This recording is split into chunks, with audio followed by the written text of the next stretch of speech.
Ian from In 30 Minutes Guides. Today I'm going to be talking about blue check marks on Twitter and a big change that took place recently. If this video helps, please take a moment to like it and follow me, and let's get started. So when I first wrote Twitter in 30 minutes, blue check mark meant one thing. It meant that it was a verified user. It was somebody who was notable or famous, politicians, stars, some types of journalists, things like that.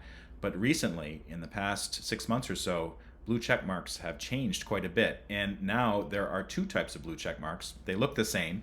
One of them is the verified check marks that were granted under the old policy, and the other one are ones that people pay for under a new program called Twitter Blue.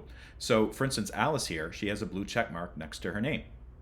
I've been following her for a long time. She's a great tweeter. I'm not sure if she was verified, but I think she probably was because she has nearly 200,000 followers. But if I wanted to get a blue check mark for my name, here's how I would do it. So go to More, and then select Settings and Support, Settings and Privacy. And you'll see something that says Twitter Blue. Click on that. And here's what it is.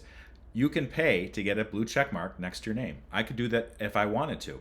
And it's $7 per month if you purchase it annually, or it's $8 per month if you're paying month by month, which might be a good option if you're not quite sure if you want to keep this thing, because $7 times 12, what is that? That's like $84 a year or something. That's a lot of money. So just click subscribe and you'll be taken through the process of, first of all, paying for it, and then also verifying your telephone number. That's a requirement. But then afterwards, you're going to have a blue check mark next to your Twitter username. If this video helped you out, please take a moment to like it and follow me, and I hope to see you next time.